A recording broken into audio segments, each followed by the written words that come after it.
98.3 WISS. Real news and great conversation in Oshkosh. Here's your Daily News Roundup.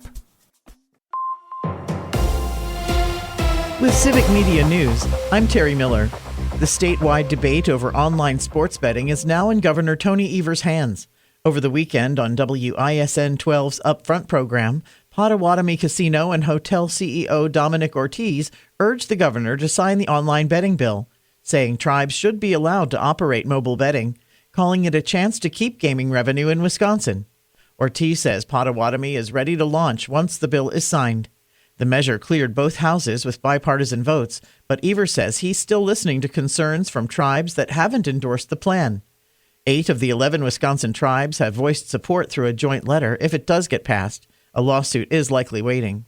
The Wisconsin Institute for Law and Liberty says the bill goes too far, claiming lawmakers don't have the power to authorize new forms of gambling. The group says it will sue if the governor signs it. OSHA has cited a maker of beauty products in Prescott, Wisconsin for safety issues following an explosion and fire. The feds are proposing over $275,000 in fines that the company is contesting. A 55-gallon drum of nitrocellulose exploded, causing a fire with flammable liquids in the western Wisconsin community. OSHA says they found no proper training for new hires on chemicals, respiratory protection, or medical checks. Citations include 2 repeat violations, 10 serious ones for items like fire extinguishers and forklifts, and 6 other issues on records and material handling. And if you've ever heard of a scam targeting older people, there's a good chance it involved a crypto ATM. Wisconsin lawmakers passed a bill before they retired to crack down on those machines, which are often used in fraud schemes. The measure would limit daily transactions to $1,000 and require kiosk companies to refund money if victims report fraud quickly. Supporters say it's needed because scammers have stolen hundreds of millions of dollars nationwide through crypto ATMs. The bill heads to Governor Tony Evers for his signature. More news is available at civicmedia.us.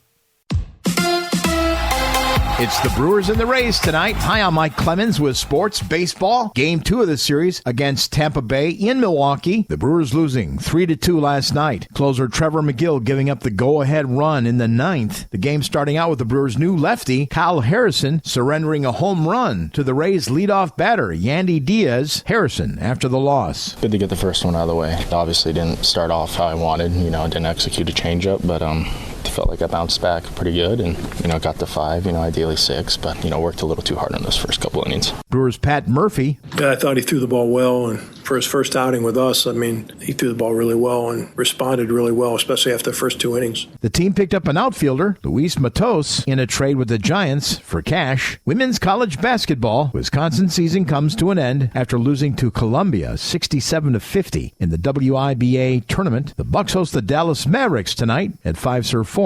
With sports, I'm Mike Clemens.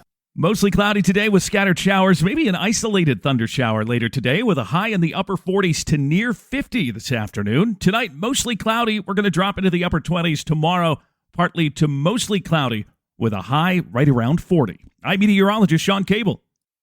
That's your Daily News Roundup for 98.3 WISS in Oshkosh. Find more news anytime at WISS.FM. Subscribe to this podcast on Spotify, Apple, or wherever you find your podcasts.